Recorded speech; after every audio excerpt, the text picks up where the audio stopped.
అదే RTV app వార్తల్ని క్షణాల్లో చదివే అవకాశం ఉంటుంది. ఒక న్యూస్ పేపర్, ఒక టెలివిజన్ ఛానల్ మీ చేతుల్లో ఎప్పుడూ ఉంటాయి.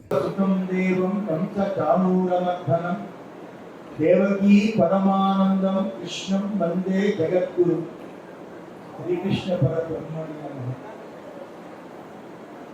ఈరోజు ఈ అన్నమయ్య జన్మించిన ఈ గ్రామానికి మేము రావడం చాలా ఆనందంగా ఉంది. ఈ రాయలసీమకి ఎంతమంది కవులు, మహనీయులు, జ్ఞానులు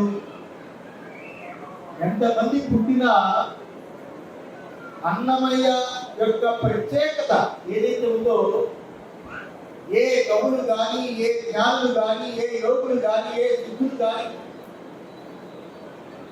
ఆయన యొక్క మహిమాన్వితమైన గానంతో సాక్షాత్తు తిరుపతి వెంకటేశ్వర స్వామి హృదయంలో ప్రత్యక్షమైనట్టుగా అంతమంది సిద్ధి పురుషులు కూడా అన్నమయ్యతో సాటి లేనివాడు. నిజంగా ఇక్కడ చిన్నకేశ్వర స్వామి చూస్తే ఆత్మ వేసింది. సాక్షాత్తు వెంకటేశ్వర స్వామి యొక్క అంశయే ఉందా అన్నమయ్య స్వామి ఇక్కడ అర్చనాదులు గావించి స్వామి యొక్క అనుగ్రహంతో ఎవరు ఈ సృష్టిలో రచించలేనంత రచన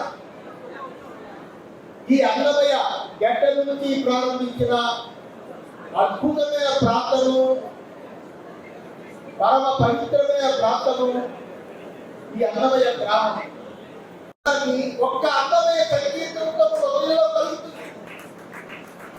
పూర్వీకులు చెబుతారు, దేవాలయంలో దర్శనం కంటే ఆత్మలో దర్శనం గొప్పది. అలాంటి ఆత్మలో దర్శనం చేసే ఏకైక జ్ఞాని సిద్ధి పురుషుడు ఎవరు అంటే అన్నమయ్య మాత్రమే. అటువంటి అన్నమయ్య గ్రామానికి రావడము, ఈరోజు ఇక్కడ కళ్యాణోత్సవం జరగడము, వారి జయంతి పర్వదినము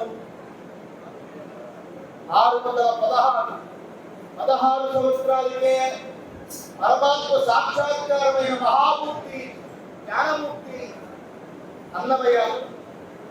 అటువంటి ఈ కార్యక్రమానికి రావడం, వెంకటేశ్వర స్వామి యొక్క అనుగ్రహం ఉంటే ప్రతి సంవత్సరం ఇలాగే రావాలని కోరిక బాగా ఉండడం.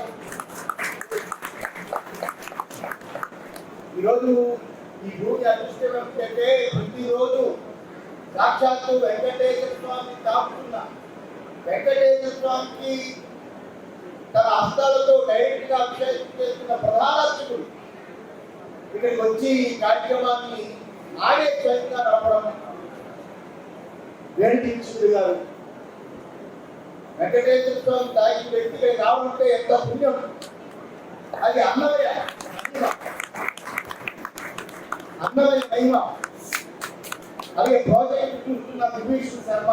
మరిన్ని వీడియోస్ కోసం ఛానల్ ని సబ్స్క్రైబ్ చేయండి. లేటెస్ట్ అప్డేట్స్ కోసం వాట్సాప్ ఛానల్ ని ఫాలో చేయండి. అండ్ లింక్ డిస్క్రిప్షన్ లో ఉంది.